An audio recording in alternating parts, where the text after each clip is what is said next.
Hello and welcome to the news on NTA International. I am Dennis Adegunloye.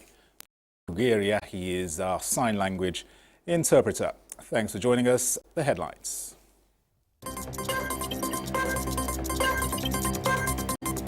Federal government makes global commitments that ongoing reforms are in solidarity with other nations to revive and strengthen multilateral cooperation. Tunisia's electoral authority approves 3 presidential candidates for October 6th election.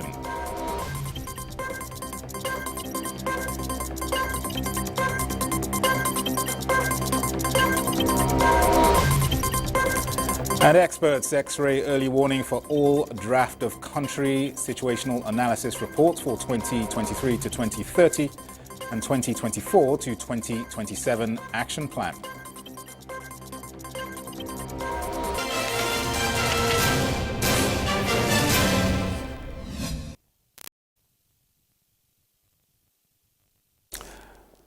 President Bola Tinubu has approved the appointment of Dr. Mansur Mukhtar as chairman and Dr. Olasupo Lucy as managing director, chief executive officer, and other Nigerians to the board of the Bank of Industry Limited. In a release signed by Special Advisor to the President's Media and Publicity, Ajuri Ngalale, the President expects the new board of the Bank of Industry to work harmoniously, diligently and with utmost fidelity to the nation in driving the mandates of this critical institution as a development vehicle for providing support for projects that enhance job creation, poverty alleviation, and the socio-economic conditions of Nigerian families. Dr. Mukhtar's career spans decades in finance, international development, public service, and the academia. He served as Minister of Finance, Budget and Economic Development from 2008 to 2010 and was Vice President, Operations of the Islamic Development Bank before his recent appointment. Let's now go to Indonesia, where President Bola Tinubu has made a global commitment that Nigeria's ongoing reforms are in solidarity with other nations to revive and strengthen multilateral cooperation. The President, who was a delegate at the high-level forum on a multi-stakeholders partnership and the second Indonesia-Africa Forum in Bali, Indonesia, was represented by the Minister of Information and National Orientation, Mohammed Idris. Salihu Guanara reports. President Joko Widodo of the Republic of Indonesia received the African leaders in Bali, the commercial center of Indonesia. For the president, who has barely a month in office, the Indonesia-African Forum with a commitment to addressing common global challenges of economic shutdown, unemployment, inflation, and regional political tensions. This is another platform to reawakening the 69-year vision of the Asian-African Conference. As a giant in the African continent, President Bola Tinubu, who is the chairman of ECOWAS, in a message updated the forum about his efforts in championing initiatives to boost regional trade, enhance infrastructure, and promoting political stability across West Africa. There's no country that is an island unto itself. Nigeria is not an exception. We are also forging partnership with all countries around the world, especially with the Asian countries, Indonesia particularly. We are coming here to bring the experiences of Nigeria, what we are going through in terms of economic prosperity, in terms of the challenges that we also face. And we are also taking the of other nations, especially Indonesia here, to see us to also grow economically, but also to provide peace and security for the entire world. Like President Bola Ahmed Tinubu has always said consistently, Nigeria is open for business. Nigeria is also an important partner in the global affairs, and therefore, as a leading African country, Nigeria will always take its place to ensure that our country remains prosperous. With only 6 years left until 2030 and only 17% of Sustainable Development Goals achieved, the forum deliberated on a new direction and strategy to make Sustainable Development Goals achievement the main focus of global and regional development priorities, including the African Agenda 2063. Nigeria is a leading country in Africa, and therefore, whatever we do towards Agenda 2063, Nigeria will play a key role in agriculture, in mining, in digital technology, and all other sectors that will ensure that Nigeria becomes a bigger and more prosperous nation, just as Africa also would. The forum featured bilateral engagements in Bali, Indonesia. Saliu Gwanara, NTA News. China is reaffirming commitment to strengthening collaboration with Nigeria in the area of cultural exchanges. Chinese Embassy's cultural counselor and director of the Chinese Cultural Center, Abuja, Li Zhuda, stated this at the 2024 China-Nigeria Fashion Show. Chukunonso Nwabweze reports. Since establishing diplomatic ties in 1971, China and Nigeria have continued to enjoy mutual relationship. This fashion show depicting the rich cultural heritage of both nations, as seen in these attires, fabrics as well as the costumes, is another step at deepening the cooperation towards a shared prosperity. Through this fashion show, we can see that it really demonstrates the best of China and Nigeria. Through fashion, I think is a very important part of our culture. And you know, Nigeria, China, in our both countries, fashion is very popular. I would say that the DNA that was present today was more of a cultural, say, relation between Nigeria and China, and that was so very beautiful. This year's show brought together both young and adult participants from both countries, showcasing the very best of their local attires to the admiration of fashion enthusiasts. I'm Ibibio by tribe, and I love my culture, and this is the Onyonyo dress, which is popularly worn by us. I feel so great showcasing this wonderful attire. I'm representing my Igbo culture with my attire. This is how we dress in Igbo land. As outstanding participants in this edition are rewarded with cash prizes of between 30 and 150,000 naira for their performances. The Chinese Embassy is also working on holding a training session in China for Nigerian local fashion designers and their Chinese counterparts in order to take their cultural collaboration to the next level.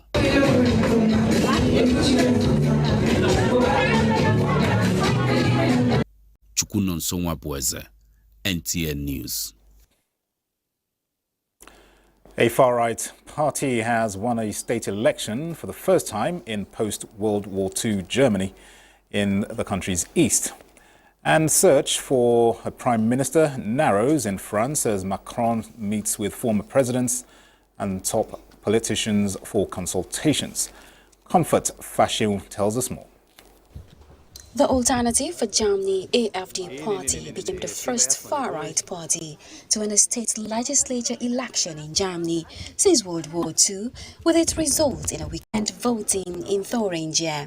It came a close second behind the Conservatives in Saxony, and with just a year to go until Germany's national elections, the results were a blow to Scholz's fractious ruling coalition.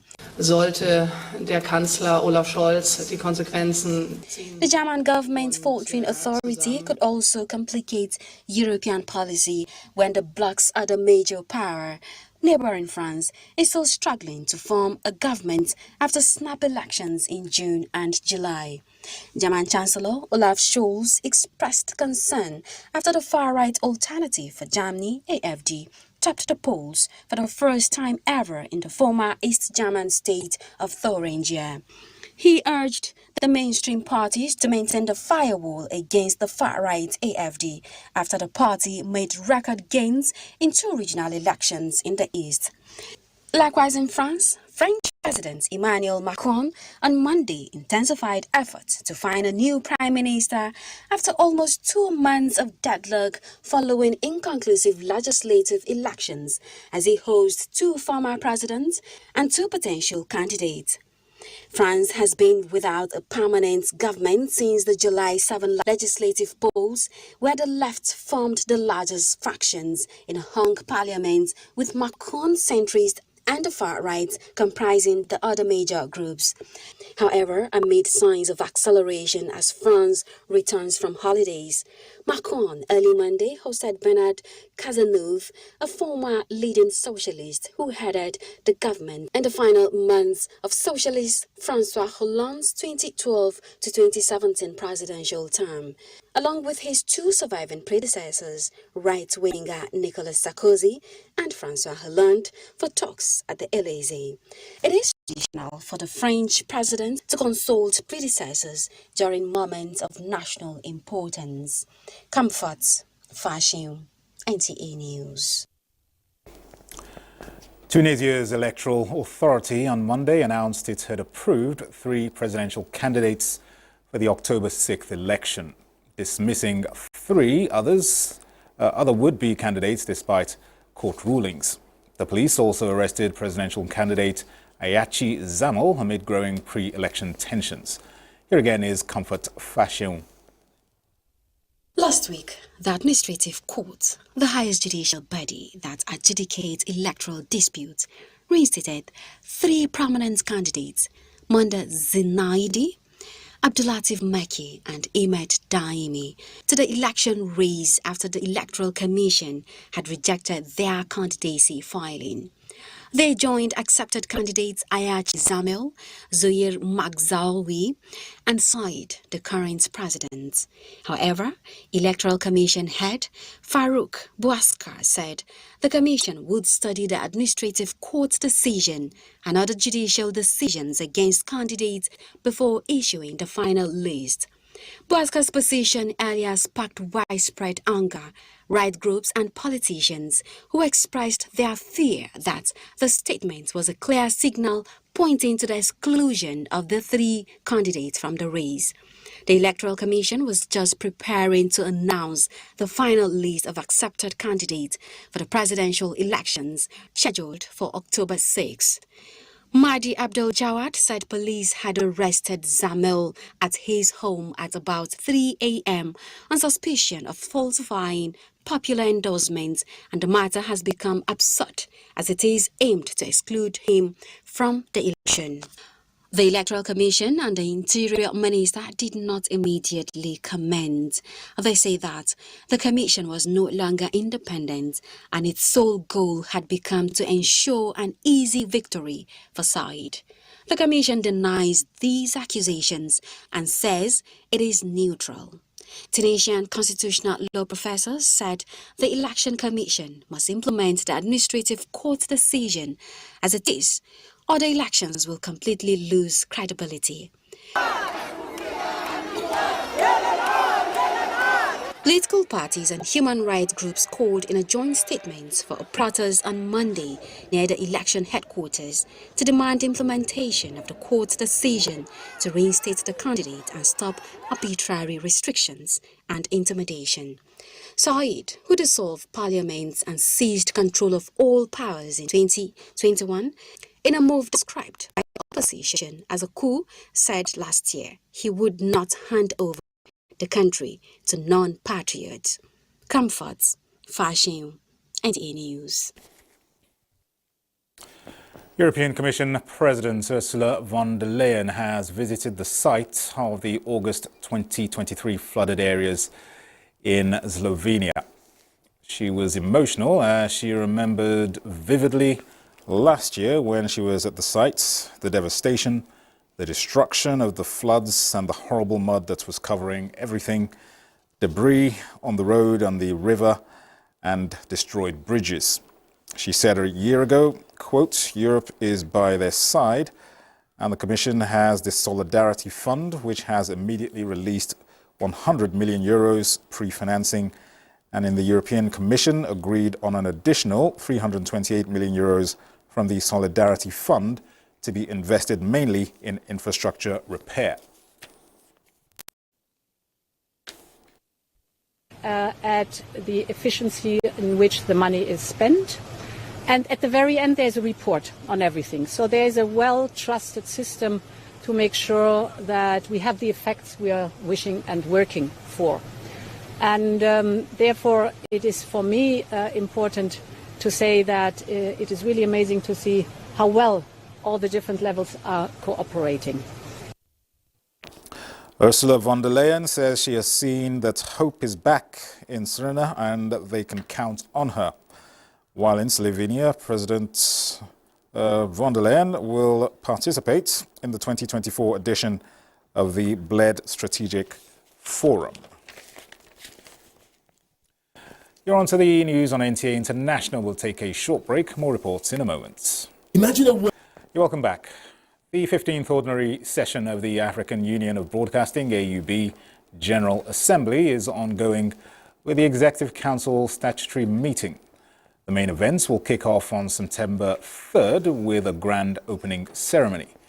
Vice President of the Republic of Botswana, Slumber Tsogwane, will grace the occasion representing the host government.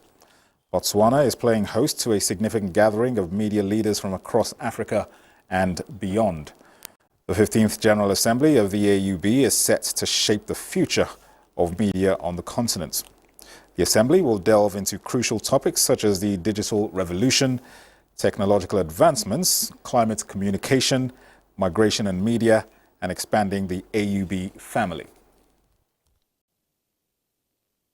There, you can see from yourself, we had the meeting of the board this morning, and it was a very, very interesting meeting.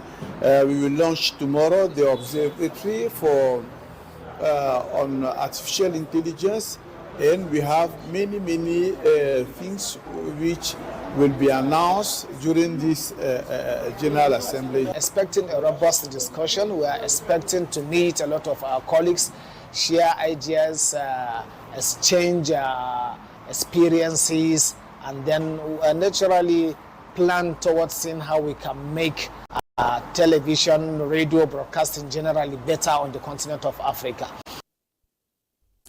As the AUB convenes in Botswana, the media industry in Africa stands poised for significant advancements. Now, the World Meteorological Organization, WMO, says Africa is facing a heavy toll from climate change, with many countries spending up to 9% of their budgets on mitigation. In the weather report released this Monday, the WMO states that Africa's temperatures have risen more rapidly than the global average, despite producing far lower greenhouse gas emissions than other continents. The report reveals that the continent is losing on average 2 to 5% of GDP in response to deadly heat waves, heavy rain, floods, and prolonged droughts. It further estimates that sub-Saharan Africa will need to spend $30 to $50 billion per year over the next decade to manage climate change. The World Meteorological Organization therefore urges countries to invest in state meteorological and hydrological services and to speed up the implementation of early warning systems to save lives. President Bola Tinubu extends his warm congratulations to Vice President Kashim Shettima on his 58th birthday. In a statement signed by Special Advisor to the President, Media and Publicity Ajuri Ngalale, President Tinubu joins family, friends and members of the executive arm of government to celebrate the quintessential administrator, orator and bibliophile on the special occasion and commends the enthusiasm, vigor and affability he brings to governance. President Tinubu thanks the Vice President for his support and wishes him robust health and renewed strength in his service to the nation. The North Central Elders Forum has described President Bola Tinubu's presidency and Ganduje-led APC National Working Committee as visionary and selfless, aimed towards fixing the economy and the party for prosperity. Chairman of the forum and former President of the Senate, Ebute Amme, also commended the chairman of the North Central Governors Forum and Governor of Nasarawa State, Abdullahi Sule, for unifying the zone for APC national leadership. He appreciated the milestone achievements under the Ganduje-led NWC and the establishment of a National Progressive Institute for Political Leadership and Mentorship for National Development. A statement signed by the erstwhile President of the Senate rallied calls behind the Nasarawa State Governor, urging members to desist from all forms of distractions against the progressive leadership style of the national chairman, Dr. Abdullahi Umar Ganduje. Disaster risk reduction is considered one of the major strategies which, if mainstreamed and downscaled to all the parts of the country, would greatly reduce casualties records yearly due to the disasters. This is one of the resolutions by experts at a 3-day workshop on early warning for all draft of country situational analysis reports for 2023 to 2030 and 2024 to 2027 action plan. Ilyasu Yakubu reports. Disaster risk reduction and early warning is an integrated system of hazard monitoring, forecasting and prediction, disaster risk assessment, communication, as well as preparedness activities, systems and processes which enables individuals, communities, government, businesses, and others take timely action to take disaster risks in advance of hazardous events. This workshop, organized by the National Emergency Management Agency, NEMA, in collaboration with World Meteorological Organization and United Nations Development Programme for Safe Resilience Project, is key to addressing the ugly trend. NEMA's Director General Zubaida Umar is confident that this strategic effort, if fully integrated, can go a long way in mitigating the yearly cases of hazards and attendant casualties. It is on record that the current escalation of disaster events in form of conflicts, banditry, and annual floods, coupled with extreme weather events, have triggered the compelling desire to develop the DRR strategy and action plan for Nigeria. Other speakers at the workshop emphasized the need for all to escalate the message so that Nigeria can be free of this menace. And early warning is only effective if it reaches all those at risk. If we use data, the problem of disaster risk is almost solved. The United Nations General Assembly introduced disaster risk reduction in 2015 with the sole aim of reducing hazards of disasters across the world. In Abuja, Ilyasu Yakubu, NTA News.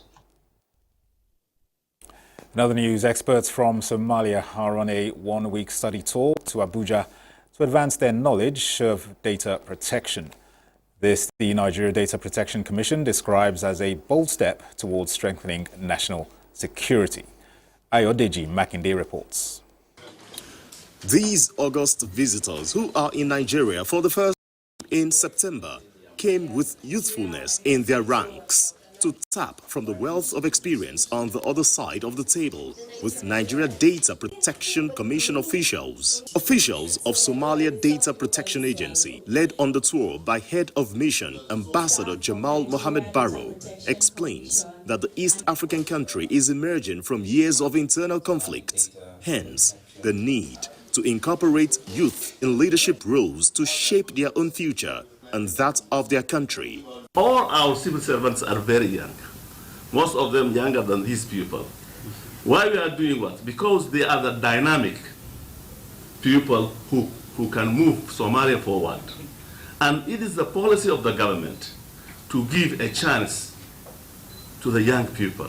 National Commissioner and Chief Executive Officer, Nigeria Data Protection Commission Vincent Olatunji, assures the Somali delegation of adequate to processes and procedures of data privacy. He explains that strengthening data protection laws with adequate legislation is central to national security and tackling crimes. With your name now is linked to your passport, linked to your driver license, linked to so many other things. So you are identified as a citizen. And that is why we are saying those who have these records in their position must put in place measures to secure them. The event featured an interactive session where the National Commissioner Vincent Olatunji highlighted broad areas of Nigeria's journey so far in data privacy, legislation, engagement with key stakeholders and creating awareness with the digital ecosystem as pathways to attract foreign direct investment. In Abuja, Ayodeji Makinde, NTA News. The military has reacted to a video depicting the alleged killing of civilians and being buried in a mass grave in Sokoto State. Director Defense Media Operations Major General Edward Buba, in a statement, says the incident was not in Nigeria, but rather in an African country faced with terrorism. He noted that the terrorists, in an act of desperation, tried to manipulate the situation to mislead members of the public. The Armed Forces unequivocally states that at no time were 150 persons abducted in Gobir in Sokoto State, noting that the rumored abduction was deliberately created to undermine troops' efforts and cover up terrorists' weaknesses. The military urged Nigerians to be mindful of the antics of the terrorists propagating misinformation and fake news as part of their war propaganda effort. Let's now get a check on Tuesday's weather prospects in Nigeria and some world cities.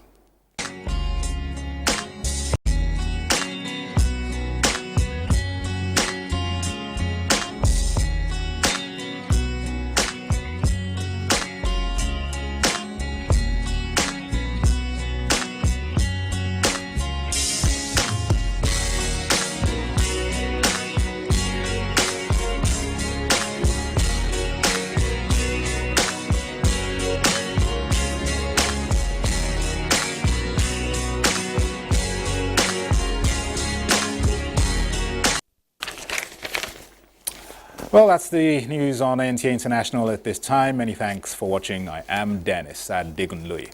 My sign language interpreter has been Courage Ogeriaki.